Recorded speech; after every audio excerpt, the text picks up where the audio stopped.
안녕하세요. 저는 이국희라고 하고요. 귀한 시간 내주셔서 감사하고요. 애들이 집에서 기다릴 텐데 또 와주셔서 더 감사합니다. 저 원래 결혼 전에 그 와이프한테 했던 얘기가 둘이 만나서 둘은 낳아야 인구가 유지되지 않겠는가. 네. 저는 딸을 원했거든요. 근데 내가 첫째가 아들이더라고요. 그래서 딸이 낳고 싶어서 신랑은 한 명을 원했지만 제가 2명을 낳았어요. 근데 둘 다 또 아들이더라고요. 그 와이프 같은 경우는 지금 둘째를 원하고 있는 상황이고 저는 그냥 한 명에서 그냥 가자라고 생각을 하고 있거든요. 저는 결혼할 때 계획이 없었어요. 그러니까 계획이 없다는 게 몇 명까지 낳겠다 그런 계획 자체를 생각해 본 적이 없어요. 부모들 마음은 많이 낳고 많이 키우고 화목한 가정을 키우고 싶고 만들고 싶은 게 대부분의 마음인데 사회적 여건이 그렇게 못 만들어주는 거예요. 도움을 받을 수 있는 곳이 전혀 없어서 어린이집 아니면 사서의 도움인데 그게 너무 힘들더라고요. 이제 사람을 구하는 것도 힘들고 그 구립이나 시립에 가야지 애들이 온전히 제가 출근하는 시간에 맡겨서 이제 퇴근하는 시간에 찾을 수가 있는데 못 들어가니까. 첫째까지는 2명이 할만한 것 같은데, 그러니까 위급 상황 같을 때 이제 도움을 받을 수 있는 곳이 없어서 추가적으로 좀 낳기 어려운 환경이 아닌가 생각을 합니다. 저는 이제 막 3개월 된 아이가 있는 워킹맘인데요. 제가 원래 신랑도 그렇고 저도 한 둘째 정도는 생각을 했어요. 둘 다 이제 고용복지센터인가 거기 가가지고 물어봤어요. 제가 제 권리를 찾을 수 있는 거를 물어봤는데 그게 이제 출산휴가랑 육아휴직 있잖아요. 그 제도랑 10시에서 4시까지 근무할 수 있는 그런 제도도 있더라고요. 근데 거기서는 다 얘기를 해요. 이거는 무조건 할 수 있다 얘기를 저의 정당한 권리다라고 얘기를 하는데 막상 회사에 얘기를 하면은 안 된다라고 얘기를 하는 거예요. 첫 임신을 했을 때 유산기가 있었거든요. 근데 임신하신 분들은 아시겠지만 거의 12주 전까지는 안정기라고 해서 자연유산이 될 확률이 높아서 회사에 말을 했어요. 이때 동안은 안정을 취해야 해서 회사에 휴가를 좀 내고 싶다라고 얘기를 했을 때 회사에서는 되게 난감해 있었거든요. 사실 출산휴가라고 해서 애 낳고 나서는 휴가를 줄 수 있지만 그 안에는 좀 힘들다고 얘기를 하더라고요. 저 같은 경우는 지금 계신 분들보다는 상대적으로 좀 혜택을 받았다라고 볼 수 있을 것 같아요. 저는 출산휴가 3개월이랑 육아휴직 12개월을 다 썼었어요. 근데 이제 사실은 그 정도 기간이면 충분하다고 생각할 수도 있지만 생각보다 그렇게 충분하지는 않다고 생각이 들고요. 그러니까 그 혜택을 못 누리신 분들도 계시지만 저는 그 혜택을 누렸음에도 불구하고 그 기간이 그렇게 긴 기간이라는 생각은 들진 않았어요. 그래서 일부 기업에서는 뭐 2년 이상 주기도 하고 사실 공무원들은 3년까지 쓸 수 있잖아요. 그러니까 3년까지 무리여도 한 2년 정도는 돼서 한 24개월, 20개월 이상 정도는 돼야 그래도 어린이집을 보낸다 하면 좀 그래도 조금 마음이 놓일 것 같다는 생각이 들었어요. 하지 않는 것보다는 나은 것 같아요. 일단 주거가 안정된다는 것 자체가 일단 어느 정도 자리를 잡고 여기서 계속 생활할 수 있다는 뜻이니까.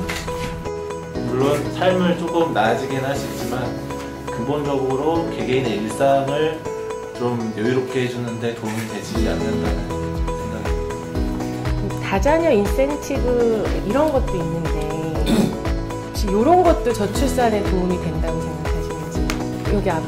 그래서 말씀하신 것처럼 없는 것보다 낫겠죠. 근데 실질적인 인센티브가 뭐 1,000만원, 2,000만원 돈을 준다 그래가지고 과연 2명 낳을 걸 3명 낳냐 이거에 대해서는 좀 고민을 해봐야 될 것 같고. 저도 말씀하신 부분이랑 생각이랑 거의 유사한데요. 그러니까 돈 1,000만원, 2,000만원 주시는 거 그거 굉장히 감사한 일이긴 하지만 그게 너무 일시적인 부분이고 그것 때문에 애를 더 낳을 것 같다는 생각은 안 들거든요.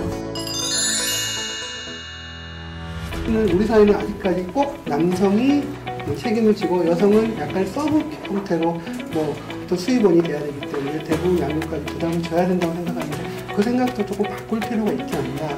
그렇게 해서는 정부에서도 남성분들한테는 조금 더 지금 육아휴직 가능하다고는 하지만 실제로 회사에서 육아휴직 거의 쓸 수 없는 상황이라는 것도 제가 알고 있는데 그런 부분들에 대해서 여성분들이 그 출산휴가, 육아휴직을 많이 쓸 수 있게끔 고려해주는 것도 좋지만 그에 비해서 남성분들한테도 많은 육아 부분들을 좀 감당할 수 있도록 도와줄 수 있는 정책적인 고려가 필요하다고 생각합니다. 직장맘들을 위한, 정말 직장맘 애들만을 위한 약간 어린이집이 있던지 아니면 회사 내에 사내 어린이집 있잖아요.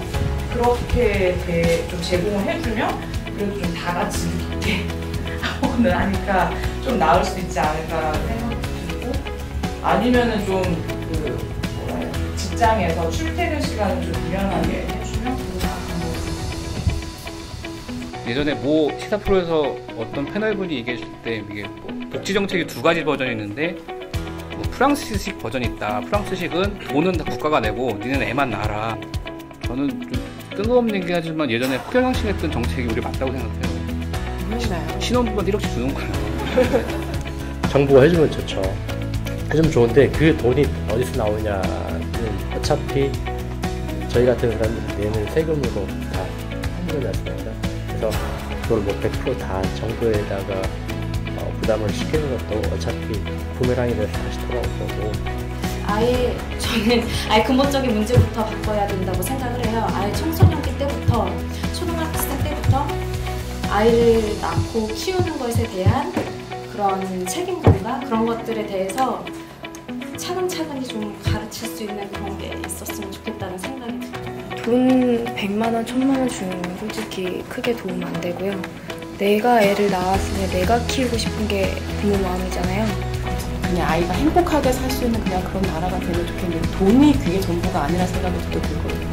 차라리 육아휴직을 지금 비용을 국가에서 준다고 하면 신청을 고용노동부로 하고 그쪽에서 이쪽에 통보를 해서 이 사람이 빠져나가면 그쪽에서 갖고 있는 인력들에서 새로운 사람을 추천해주는 뭐 이런 시스템을 해서 회사도 그러면은 이 사람 빠졌을 때 부담을 덜 갖고 쓰는 사람도 부담 없이 나가고 이런 조금 시스템적인 개선도 좀 필요하다고 생각을 해요. 그러니까 왜 돈은 국가에서 주는데 왜 결정권을 왜 회사 인사팀이 갖고 있냐 이런 근본적인 고민을 해봤거든요. 그런 조금 시스템적인 개선도 좀 필요하고 현실적인 금전적인 문제도 좀 상한선에 올려준다거나 그런 게 돼야 자연스럽게 문화가 형성되지 않을까 라는 생각을 해봤습니다.